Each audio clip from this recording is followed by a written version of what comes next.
A gang in Birmingham, armed with machetes and a shotgun, raided a rival's headquarters, which was full of Class A drugs worth around £250,000. This incident happened in Birmingham, and the gang had emerged from an Audi and a BMW before kicking open the front door in Sparkhill, at a property used to prepare drugs for onward sale, with the group controlling 6 separate drug lines across the city. The gang who stormed the home attacked one man with a machete, leaving a large slash wound and injuries to his arm. Both groups, later jailed for more than 77 years, were seen fleeing the house. The drugs gang fled with the Class A stash, which they tried to conceal in nearby Sparkhill Park. Westminster police said the rival gang also drove around the park in an effort to recover the drugs before officers did. One member even phoned the police with a false report of a shooting nearby in a failed attempt to divert officers away from the park on the 22nd of May 2021. When officers arrived at the scene of the attack, witnesses told them that they had seen a group of men hiding items in bushes in the park. Police then recovered a mixing bowl full of brown powder and wrapped plastic bags. In all, it was more than 8 kilos of heroin and more than a kilo of crack. It was valued at around £250,000, but would have been worth much more once mixed and prepared for sale on the street, the police said. Inside the home that was raided by the gang, police found drugs, mixing agents, scales, sieves, razor blades, mixing bowls and plastic bags.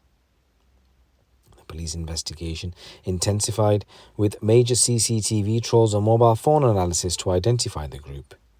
They were all arrested in a series of early morning raids. Police established that they controlled at least 6 separate drug lines which customers would contact to buy Class A drugs across Birmingham. They were linked to 8 separate drug seizures in an 18-month period spanning from 2020 to 2021. Police also recovered a photograph of one of the gang posing for a photo with a bowl of the drugs. Westminster police said 9 men who sold the Class A drugs had been jailed for a combined total of more than 77 years. The defendants were convicted of conspiracy to supply Class A after a major 13-week trial at Birmingham Crown Court, and speaking after the case, Detective Sergeant Danny Wilson, who led the investigation, said this was a gang that was trading in the human misery of Class A drugs, exploiting vulnerable people and fueling a violent trade. Said our investigation was triggered by an act of extreme violence against the gang, and that exposed the property as the headquarters of the operation. They were at the higher end of the supply chain, and their illegal product was being used to supply people across the city. These lengthy sentences send a powerful message to those involved in the drugs trade that we are coming for you and you will spend years behind bars. Police said they're relentless in their fights against serious and organised crime in the West Midlands, and under Operation Target, police are disrupting and arresting those involved in guns, drugs, money laundering and exploitation. So Mohammed Imran Khan, who's 37, was the group leader and who made a stamp advertising one of the phone numbers of one of the lines and its opening hours. He drove around in his BMW trying to cover the drugs before police did. He was jailed for 14 years and 2 months. Got Mohammed Ishaq, who's 32 years old. He was attacked in the Oakwood house. He was attacked in the house where he was preparing the drugs. He was jailed for 10 years and 2 months. Kaleem Khan, who's 37. He was jailed for 13 years and 3 months after he was witnessed after the attack with a mixing bowl in a bin bag. And then you got Sohail, Hussain, who's 31. He was seen leaving the house after the attack carrying a machete and a bag of coke.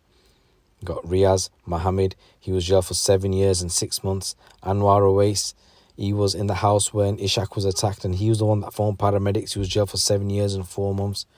Mohammed Hamza Butt, he was seen leaving the house wearing a distinctive gilet, which was found covered in the drugs dumped in Sparkhill Park. He was jailed for 8 years. You got Nowshad Mohammed. He was seen at the address. He was jailed for 7 years and 2 months. And Ahmed Iqbal is going to be sentenced at a later date. And in this next news story, 3 men have been jailed for more than 45 years for carrying out a series of robberies across Birmingham and Sandwell, in which they stole high-value jewellery. Kane Davis, Michael Jones and Kane Ralston committed the robberies between April and August in 2023. They went about threatening their victims with violence, and during their robbing spree they stole more than £100,000 worth of jewellery. On April the 22nd, there was a man parking his car on the road in Smethwick. When he was approached by all three of them, they noticed that he had something glistening on his wrist. It was a Rolex watch, albeit fake, and the man was pinned to the car and threatened with a knife. As they stole his Rolex watch and a necklace that he was wearing was snatched from him. Then there was another man. He was parking his car in Birmingham in an area called Ladywood, and he was threatened and robbed. Whilst he was at the parking meter, he was approached by Davis, who threatened him with a knife and said, "What's that glistening around your neck?" He was pinned to the floor and threatened with a gun. The man then had his necklace and a gold bracelet stolen. Davis struck yet again, this time on August 16th, targeting two lads as they walked under a subway on Holloway Road. The two men noticed that they were being followed by someone on a scooter before one of them was grabbed by the neck, and it was Davis who snatched the man's necklace and fled. The two ran after him, but whilst they were running, his accomplices were there. They jumped on him, battered him, robbed their iPhone, the car keys and some more jewellery. Davis, Jones and Rolliston carried out robberies over a 5-month period, threatening their victims with violence. They told one victim, "Mate, don't die for a watch because I'm going to stab you. Might as well just give it me now." Detectives painstakingly trawled through CCTV and spoke to witnesses for each robbery and identified those involved. Jones, who's 22, Ralston, who's 27, and Davis, who's 26, appeared at Birmingham Crown Court after being convicted. And Davis admitted conspiracy to commit robbery, wounding, and an attempted robbery, and was sentenced to 19 years and 3 months in prison. Jones from Birmingham admitted a couple of counts of committing robbery, attempted robbery, wounding, and possession of a firearm with intent to cause fear of violence. He was sentenced to 18 years in prison. Then you got Rolliston. He pleaded guilty to conspiracy to commit robbery, and he was sentenced to just 9 years in prison. Detective Chief Inspector Matt Underwood from the West Midland Police said, "Our officers worked around the clock to identify these guys that were involved, and we were determined to capture them and get justice for the victims of these crimes. These three individuals posed a real threat to the community of Birmingham, and the streets are a lot safer now that they are behind bars, and that is where they deserve to be." Said the effect this sort of crime has on victims who are threatened and assaulted should not be underestimated, because these guys work hard for what they have, and the sentences handed down by the court reflect the severity of the offences. Said crimes like this will not be tolerated in our communities, and those involved in planning or carrying them out should be left in no doubt that we will do everything we can to ensure that you all are brought to justice.